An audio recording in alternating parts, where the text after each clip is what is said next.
You gotta be kidding me! It's a dark, gloomy, cold, rainy, wet day here in Vancouver, and now we get this news? Ay ay ay. Ay ay ay, I thought it'd be a little bit easier than this, but no. GM Patrick Allvin announced today that Vancouver Canucks forward Nils Hoglander underwent successful lower body surgery, and he's now out 8 to 10 weeks. Oh my goodness, everybody was talking about, okay, Chris Tanev a few years ago had a high ankle sprain and that resulted in him being out for months. But Hoglander, ooh no, Hoglander's got a normal ankle sprain. He's not gonna miss a lot of time. Well, guess what? He gets surgery today. 8 to 10 weeks, that's a lot of time. That's a minimum of 2 months.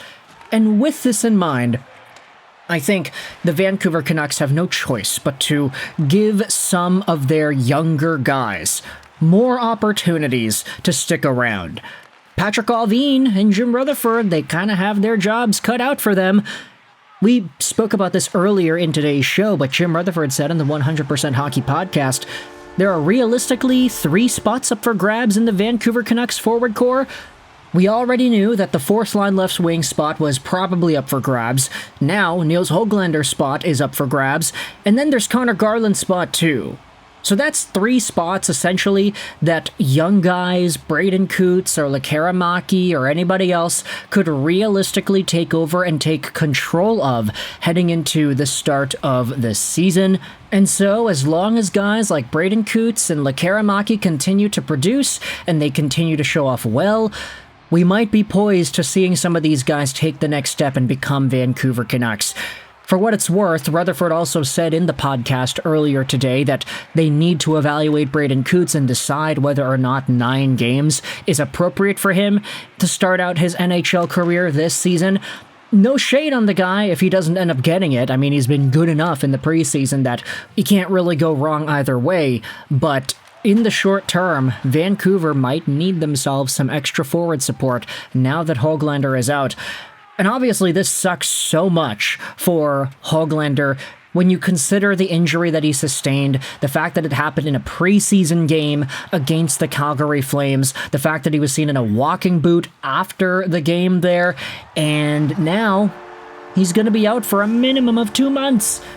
Like, he was looking so good to open things up in the preseason, and now he's not going to be available till December?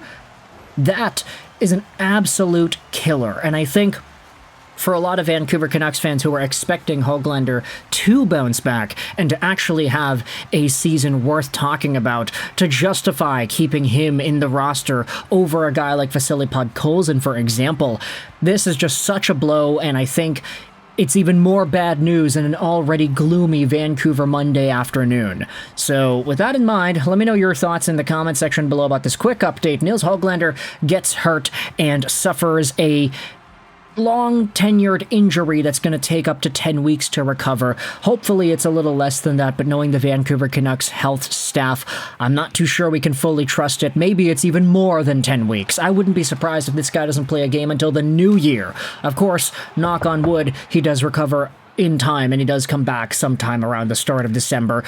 8 weeks later, but let me know your thoughts in the comment section below. Who do you think should fill in the Hoglander minutes for now? What does that third line look like? It was supposed to be Hoglander with Sherwood and Anatu Ratu, but now who do you think steps in there? A Carlson? A Baines? A Lekaramaki?